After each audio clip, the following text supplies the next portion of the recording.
குடல் புண்ணுக்கு நிறைய காரணம் இருக்குது. நேரக்கட்ட நேரத்தில் சாப்பிட்றது, சரியான நேரத்தில் தூங்காமல் இருக்கிறது, கண்டதையும் சாப்பிட்றது.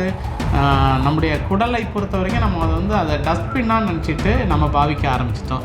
எதை வேணாலும் வாய் வழியாக போட்டிங்கன்னா நம்ம குடல் பார்த்துக்கும் அப்படின்ற மாதிரி நினச்சிட்டு இருக்கோம். இப்போ நீங்கள் டாக்டர் போகிறது அவ்வளோ பெருமையாக ஒரு ஆம்புலன்ஸில் வச்சு 10,000 15,000 வச்சுட்டு நீங்கள் ஆம்புலன்ஸ் போகிறது பெருமையாக நினைக்கிறீங்கல்ல.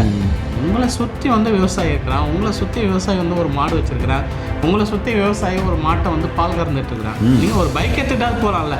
சூப்பர். ஆம்புலன்ஸ் போகிறதுக்கு பதிலாக நீங்கள் பைக் எடுத்துகிட்டு போகலாமே, ஒரு சைக்கிள் எடுத்துகிட்டு போகலாமே. நீங்கள் தொடர்ந்து சாப்பிட்டு இருந்தீங்கனாலே 48 நாளில் இந்த குடல் புண்ணு எப்பேற்பட்ட குடல் புண்ணாக இருந்தாலும் சரியாகிறத நீங்கள் பார்த்துட முடியும். சரிங்கய்யா, ஒருவேளை இதெல்லாம் கிடைக்கல அப்படின்னாக்க உங்ககிட்ட என்ன மருந்து வச்சுருக்கீங்க? இது நம்ம அகத்தி இலையிலேருந்து எடுக்கப்பட்ட மருந்தை நம்ம மருந்தாக வைத்திருக்கிறோம். இந்த மருந்து அவர்கள் மாத்திரையாக சாப்பிடலாம். நான் இன்னொன்று சொல்கிறேன், நான் வியாபாரத்துக்காக சொல்லலை. இந்த மருந்து அந்த மருந்தினுடைய நான் சொன்ன மருந்தினுடைய ஒரு 25% பவர் தான் இல்லை. நீங்கள் ஃப்ரெஷ்ஷாக செய்கிற அளவுக்கு இதில் மருந்தெல்லாம் இருக்காது. அதையும் நான் சொல்லிடுறேன். நான்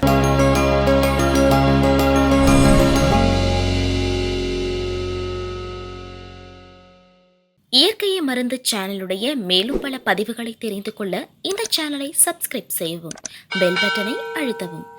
மேலும் மருத்துவரின் ஆலோசனை பெற இந்த வீடியோவில் உள்ள எண்ணிற்கு தொடர்பு கொள்ளவும். இயற்கை மருந்தினர்களுக்கு வணக்கம்.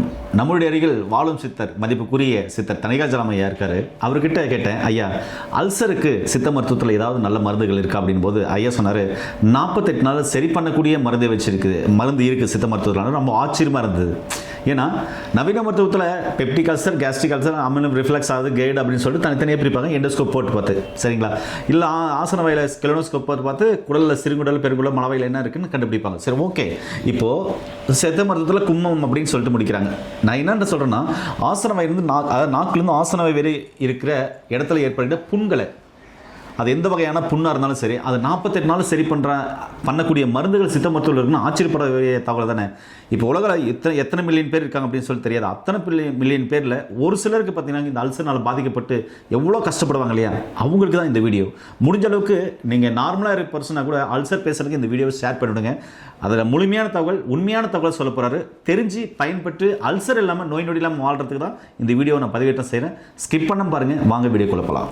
ஐயா வணக்கம். ஐயா வணக்கம். ஐயா எப்படியா இருக்கீங்க? நல்லா இருக்குங்க. மகிழ்ச்சிங்க ஐயா. ஐயா, உலகத்தில் நிறைய பேர் பார்த்தீங்கன்னாக்க இந்த அல்சர்னால் பாதிக்கப்பட்டிருக்காங்க.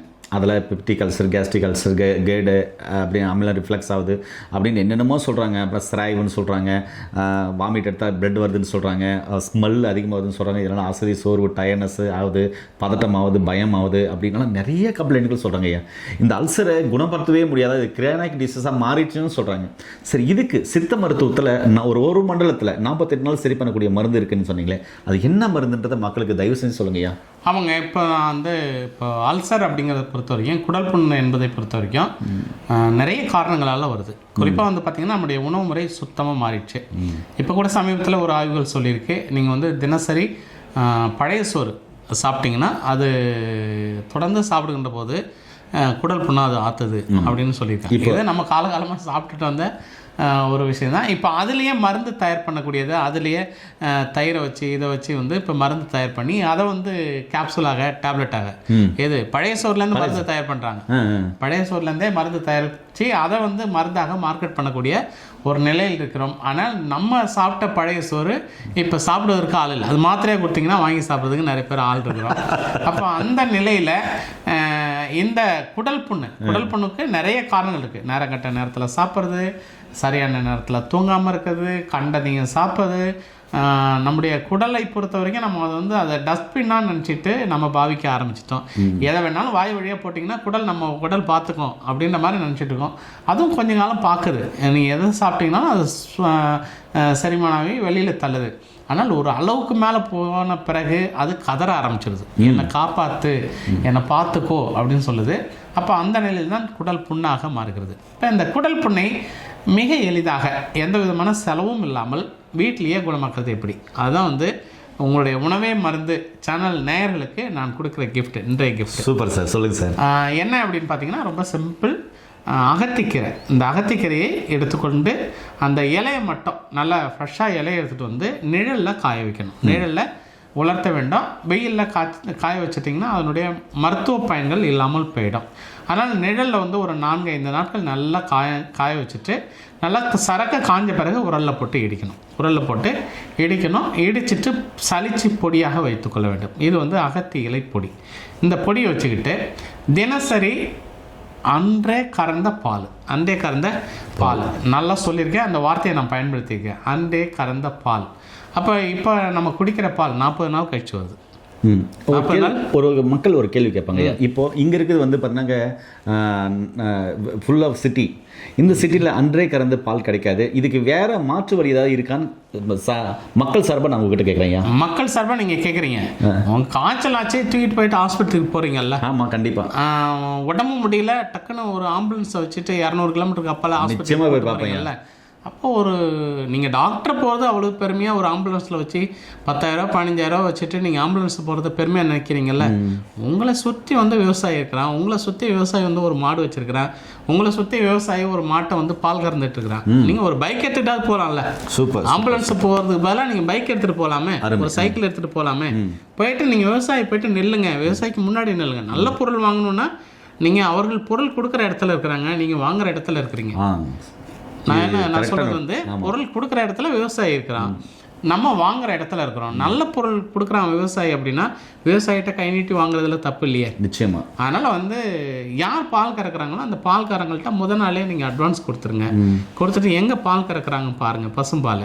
அந்த பசும்பாலை வாங்கிட்டு வந்துடுங்க. வாங்கிட்டு வந்துட்டு அந்த பசும்பாலை காலை மாலை 2 வேளையும் காய்ச்சாத பால், அந்த பாலில் 1 ஸ்பூன் அளவுக்கு இந்த பொடியை கலக்கிட்டு ஒரு கிளாஸ் பாலில் 1 ஸ்பூன் அளவுக்கு பொடி நீங்கள் கலந்து சாப்பிட்டுட்டே வந்தீங்கன்னா, இப்போ அகத்தியை பொறுத்த வரைக்கும் நிறைய பயன்கள் இருக்குது. உடம்புல இருக்கக்கூடிய டாக்ஸினை வெளியில் எடுக்கிறதுலேருந்து, உடம்புல இருக்கக்கூடிய கழிவுகளை வெளியே தள்ளுறதுலேருந்து, உடம்புல சேர்ந்து இருக்கக்கூடிய நஞ்சுகளை வெளியே தள்ளுறதுலேருந்து, அது வந்து பெரிய மருந்து நம்ம நினைக்கிறோம். அதனால்தான் அது பெரிய மருந்து, பெரிய கீரைங்கிறதுனால தான் இழவு வீட்டில் சமைக்கக்கூடிய ஒரு உணவாக அதை வச்சுருக்குறாங்க. ஏன்னா அந்த டெட் பாடி போன பிறகு அதில் வந்து கிருமிகள்லாம் இருக்கும். அப்போ அந்த கிருமிகள் வந்து நம்ம பிணத்துக்கு பக்கத்தில் வந்து உட்காந்து அழுகின்ற போது நமக்கு அந்த கிருமிகள்லாம் நம்ம உடம்புக்குள்ளால் போயிருக்கோம்.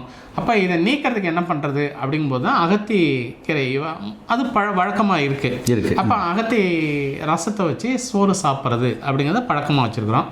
அப்போ இந்த அகத்தி என்பதை பொறுத்தவரைக்கும் உடலில் இருக்கக்கூடிய பெரும்பாலான கழிவுகளை வெளியேற்றக்கூடிய ஒரு பண்பு வாய்ந்த ஒரு பொருள். அப்போ இந்த அகத்திக்கீரையினுடைய பொடியை நீங்கள் வச்சுக்கிட்டு 48 நாள் 1 மண்டலம் அளவிற்கு பாலில் கலந்து நீங்கள் சாப்பிட்டுக்கிட்டே வந்தீங்கன்னா, நான் 50,000 ரூபா செலவு பண்ணேன் சார், 1,00,000 ரூபா செலவு பண்ண ஆப்ரேஷன் பண்ணேன், டாக்டர் பார்த்தேன், ஆனாலும் இது எனக்கு சரியாகலை அப்படின்னு சொல்லக்கூடிய நிலையில் இருப்பவர்கள் கூட முழுமையாக குணமாயிருக்கிறத பார்க்க முடியும். இந்த மருந்தை பொறுத்த வரைக்கும் 10 நாளே உங்களுக்கு சேஞ்சஸ் இருக்கும். எந்த மருந்தும் கட்டுப்படலைங்க, மருந்து அப்பப்போ நான் மாத்திரையை போடுறேன், அப்போது கேட்குது, அடுத்த நாள் கேட்கல, நான் 6 வருஷமாக அந்த மருந்தை சாப்பிட்டுட்டு இருக்கிறேங்க அப்படின்னு பெருமையாக சொல்லுவாங்க. நான் சாப்பிட்றதுக்கு முன்னாடி இந்த மருந்து சாப்பிட்றேன் சார், சாப்பிட்ட பிறகு இந்த மருந்து சாப்பிட்றேன் சார், ஒரு நாள் மருந்து சாப்பிட்லனாலும் ஏப்பம் வந்துடும் சார், வயிறெல்லாம் உப்புசம் ஆகிடும், இதை சாப்பிட்டோம்னா தான் சார் கண்ட்ரோலில் வச்சுருக்கோம் உடம்பு அப்படின்னு பெருமையாக வைத்திருக்கிறவர்கள் அந்த மருந்து டப்பாவை தூக்கி தூரப்பட்டுடலாம். இப்போ நான் சொன்னது ஒரு 48 நாள், அந்த நாள் மட்டும் இந்த மருந்தை நீங்கள் பசும்பாலில் 1 ஸ்பூன் அளவுக்கு கலந்து காலை மாலை 2 வேளையும் சாப்பிட்டுட்டே வந்தீங்கன்னா இதற்கான செலவு வந்து 5 ரூபா 10 ரூபாய்க்கு கீரை கட்டு கிடைக்குது. நீங்கள் எடுத்து காய வச்சுட்டிங்கன்னா ஒரு கட்டுலேருந்து 1 வாரத்துக்கான மருந்து கிடைக்கும். அப்போ மொத்தத்துக்கே வந்து ஒரு 50 ரூபா 60 ரூபா செலவு பண்ணிங்கன்னா 1 மாதத்துக்கான மருந்து கிடைச்சிருக்கு. விவசாயிகள்கிட்ட உண்மையான பால் நீங்கள் வாங்கணுன்னா 1 லிட்டர் நீங்கள் 100 ரூபா கொடுத்து கூட வாங்கலாம், தப்பு இல்லை. இப்போ ஒரு நாளைக்கு 100 ரூபான்னா கூட 30 நாளைக்கு பால், 48 நாளைக்கு பால் செலவு. அந்த பால் செலவும் ப்ளஸ் இந்த கீரையும் தான். இதை நீங்கள் தொடர்ந்து சாப்பிட்டு வந்தீங்கனாலே 48 நாளில் இந்த குடல் புண், எப்பேற்பட்ட குடல் புண்ணாக இருந்தாலும் சரியாகிறத நீங்கள் பார்த்துட முடியும்.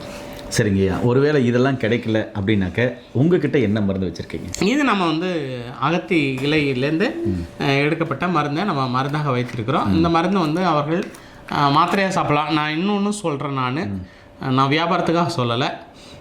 இந்த மருந்து அந்த மருந்தினுடைய, நான் சொன்ன மருந்தினுடைய ஒரு 25% பவர் தான் இதில் இருக்கும். நீங்கள் ஃப்ரெஷ்ஷாக செய்கிற அளவுக்கு இதில் மருந்தெல்லாம் இருக்காது, அதையும் நான் சொல்லிடுறேன் நான். ஓகேங்கய்யா. இப்போ நீங்கள் அதில் 48 நாட்களில் குணமாகுதுன்னா இது 3 மாதம் ஆகும். நண்பர்களே, இதுதான் அந்த மருந்து கேப்சூலு. சொல்லுங்கள், இது எப்படி எடுக்கணும் ஐயா? இதை வந்து காலையில் 2 இரவு 2 தினசரி எடுத்துக்கிட்டே வந்துட்டே போதும். மாத்திரைகளாக நீங்கள் சாப்பிட்டே வரலாம். இப்போ நான் அது 48 நாள் சொன்னேன், இது ஒரு 3 மாதம் நீங்கள் சாப்பிட வேண்டிய 3 மாதம் சாப்பிட வேண்டியதாக இருக்கும். இது சாப்பிடும்போது என்னென்ன பத்தியங்கள் இருக்கணும் ஐயா? பத்தியங்கள் கோழி முட்டை சாப்பிடக்கூடாது, காஃபி அவாய்ட் பண்ணணும், உருளைக்கிழங்கு வாழைக்காய் இதெல்லாம் அவாய்ட் பண்ணணும், ரொம்ப ஸ்பைசி பொருட்கள் ரொம்ப காரமான உணவுகள் இதெல்லாம் கொஞ்ச நாள் தவிர்ப்பது நல்லது. ஓகேங்க ஐயா. மக்கள் சார்பாக இறுதியாக ஒரு கேள்வி. நீங்கள் அகத்திக்கீரை சொன்னீங்க இல்லையா? இது கிராமப்புறங்களில் எங்கே பார்த்தாலும் நிறைய இருக்குது. இந்த அகத்திக்கீரையை வந்து பாலில் தான் சாப்பிடணும்னு சொல்லியிருக்கீங்க. பால் கிடைக்காதவங்க அகத்திக்கீரை மட்டும் எங்களுக்கு ஃப்ரெஷ்ஷாக கிடைக்குதுங்கய்யா, நாங்கள் அகத்திக்கீரையை சமைச்சு சாப்பிட்லாமான்னு கேள்வி கேட்டால். இல்லை, சமைச்சு சாப்பிட்டிங்கன்னா அந்த பவர் உங்களுக்கு கிடைக்காது. நான் சொன்ன மாதிரி பொடியே பாலில் போட்டு சாப்பிடணும். எனக்கு அப்படி கிடைக்கல, பாக்கெட் பால் தான் கிடைக்குது அப்படின்னா பாக்கெட் பாலை நீங்கள் பயன்படுத்திக்கலாம். ஆனால் அந்த பவர் இதில் கிடைக்காது. இப்போ 48 1 மண்டலம்ங்கிறது 2 மண்டலம் ஆகலாம், அவ்வளோதான். ஆனால் க்யூர் ஆகும். ஆனால் அந்த பாக்கெட் பாலும் பச்சை தான் குடிக்கணும். பாக்கெட் பாலுக்கு காய்ச்சி தான் சாப்பிடணும். காய்ச்சி அது சூடு ஆறின பிறகு இதை போட்டு நம்ம குடிச்சிடணும். என்ன நேர்களே, இதுக்கும் சொல்யூஷன் சொல்லிட்டாரு. அதாவது ஏன் வாழும் சித்தர் அப்படின்னு சொல்கிறேன்னா, எல்லாத்துக்குமே சொல்யூஷன் சொல்லியிருக்காரு. அது உங்கள் கால சூழ்நிலைக்கு ஏற்றவாறு இதை அமைத்துக் கொள்ளலாம். ஆனால் குணமாகும் நேரம் காலம் மாறுபடலாம். இவர் சொன்ன மாதிரி நீங்கள் 48 நாளில் சரி பண்ணணும். எத்தனை வருஷம் அல்சரால் பாதிக்கப்படுறதுனால சரி 48 நாள் குணமாகணும்னா இவர் சொல்கிற மாதிரி தான் நீங்கள் கடைப்பிடிக்கணும். அதே மாதிரி 10 முறையும் கடைப்பிடிக்கணும். இல்லை உங்கள் சூழ்நிலையில் இருக்குது, நான் இருக்கிற சூழ்நிலை சரியில்லை அப்படின்னாக்கா அந்த சூழ்நிலைக்கு தகுந்த மாதிரி நீங்கள் மருந்து மாத்திரைகள் எடுக்கிறீங்கன்னா அதுக்கு தகுந்த மாதிரி குணமாகும். ஆர்டர் பண்ணிங்க அப்படின்னு சொன்னாக்க கண்டிப்பாக உங்களுக்கு கொரியரில் அனுப்பலாம். அப்படி இல்லை அப்படின்னா நேரில் சென்னையில் ஐயாவுடைய ரத்னா ஹாஸ்பிட்டல் இருக்குது, அங்கே வந்து பார்த்து ஐயா ட்ரீட்மெண்ட் எடுத்துக்கோங்க. ஐயா கிட்ட இதுக்கு மட்டும் இல்லை, எல்லா வகையான நோய்க்கும் ட்ரீட்மெண்ட் இருக்குது. முக்கியமாக டாக்டரால் கைவிடப்பட்ட பேஷண்ட்டுகளாக இருக்காங்க அப்படின்னு சொன்னால் அதையும் ஐயா ட்ரீட்மெண்ட்டு பண்ணி நிறைய பேர் குணப்படுத்தியிருக்காரு. அதுக்கான நிறைய பிஃபோர் ஆஃப்டர் ரிப்போர்ட் இவருடைய தனி வலைத்தளத்தில் இருக்குது, அதையும் பார்த்து பயனடைங்க. மீண்டும் இன்னொரு அருமையான பதிவில் உங்களை அனைவரும் சந்திக்கும் வரை உங்களிருந்து விடைபெறுவது உங்கள் குடும்பத்தில் ஒருவனாக உங்கள் அன்பு சொன்னாரிதாஸ். நன்றி, வணக்கம். வணக்கம் ஐயா. நன்றி ஐயா.